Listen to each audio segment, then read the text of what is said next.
नमस्कार, मैं सोनाली। स्वागत है आपका विंध्या टाइम्स में।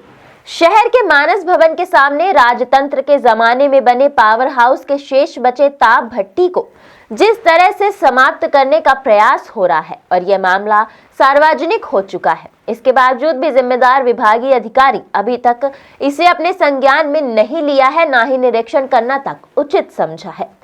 सबसे बड़ी बात यह है कि जिन विभागों पर पुरातात्विक धरोहर के संरक्षण का दायित्व है, वे ही अब इसके प्रति उदासीन नजर आ रहे हैं। बताया जा रहा है कि यहाँ पर राजतंत्र के जमाने का पावर हाउस बना था। क्षेत्रीय विकास के उद्देश्य से पावर हाउस के भवन को तो गिरा दिया गया, लेकिन वहां पर बिजली सप्लाई के लिए बने पावर हाउस की ताप भट्टी अभी भी मौजूद है, जिसे पुरातात्विक धरोहर के रूप में देखा जा रहा है। लेकिन निर्माण कार्य के चलते भट्टी को मिट्टी से दबा दिया गया और दूसरे को भी समाप्त करने का प्रयास हो रहा है। लेकिन जब यह मामला सार्वजनिक हुआ, तब भी अभी तक कोई जिम्मेदार विभागीय अधिकारी उसे देखने तक उचित नहीं समझा।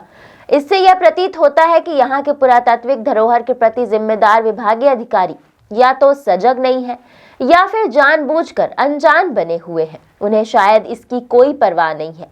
बताया जा रहा है कि राजतंत्र के जमाने में जो पावर हाउस बना था, यह भवन पीडब्ल्यूडी विभाग के अधीन था, लेकिन नए निर्माण कार्य के चलते भवन को गिरा दिया गया और ऐतिहासिक महत्व की पुरातात्विक धरोहर बची तो ऐसे में विभागीय की यह जिम्मेदारी बनती है कि उनके संरक्षण व रखरखाव के लिए जिला प्रशासन को सूचित करें, जिससे कि इसे व्यवस्थित कराया जा सके। लेकिन विभाग ने ऐसा करना उचित नहीं समझा।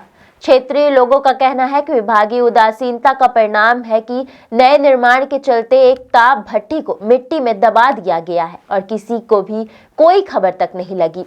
लोगों का कहना है कि पुरातत्व विभाग की यह जिम्मेदारी बनती है कि शहर व जिले भर में जहां जहां पुरातत्व से संबंधित धरोहरें हैं और ऐसी धरोहरों का रखरखाव हो रहा है या नहीं, इसका ध्यान रखें।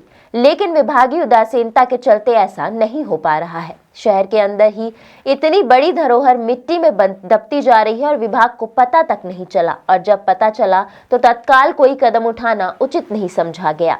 सन 62 से जानकारी है। सन 62 मतलब 60-62 साल के हो रहे हैं, हम उम्र हो रही है, तब से ये जानकारी है। क्या इतिहास है इसका? पुराना पावर हाउस बोला जाता था। पहले इससे लाइट बनती थी। इदारा है बगल में, उसी से यही जानकारी है। राजा महाराजाओं के ज़माने का जी। स्टेट ज़माने में बिजली बनती थी। ये पावर हाउस है पुराना, और ये इंजन बहुत पुराना है, कम से कम 300 वर्ष पुराना है इंजन। जब हम लोग यहाँ बसे हैं, आए हैं, तो ये बना हुआ था।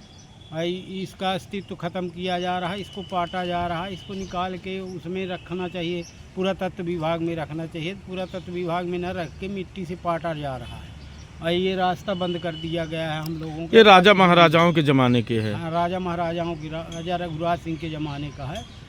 कहाँ कहाँ इसकी बिजली जाती थी? पूरे जो रीवा स्टेट के उस समय ऑफिस थे, सब ऑफिसों में जाती थी, और वहाँ किला में जाती थी। यहाँ से बिजली की सप्लाई होती थी।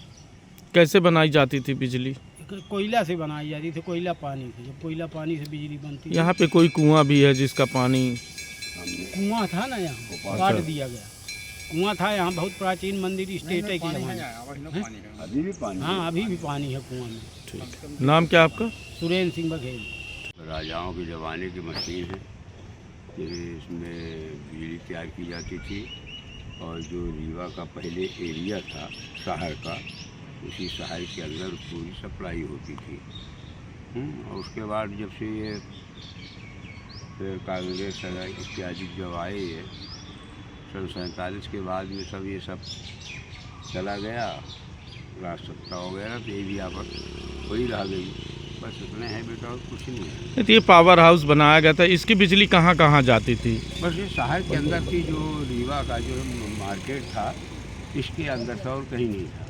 जैसे सिरमौर चढ़ा और ये अपना के पराठी उपराठी, यहाँ तक थोड़ा करते थे, बाकी नहीं था। राजा महाराजाओं के द्वारा? राजा महाराजाओं के ज़माने में, महाराजा रघुराज सिंह के और ज़माने के पहले की मशीन में ये 4-5 उनकी 6 पीढ़ियों से करीब हो गया। लगभग कितने वर्ष हो गए? इतना वर्ष तो हम नहीं गिन पाए हैं, थोड़ा विस्मय भी है, लेकिन आप लगा लीजिए 47 का और पहले से महाराजा रघुराज सिंह के ज़माने से है, और उसके पहले से बल्कि लोग कहते हैं, जब हम लोगों को जन्म ही नहीं हुआ था। नाम क्या आपका? हमारा नाम तो सिर्फ द्विवेदी है।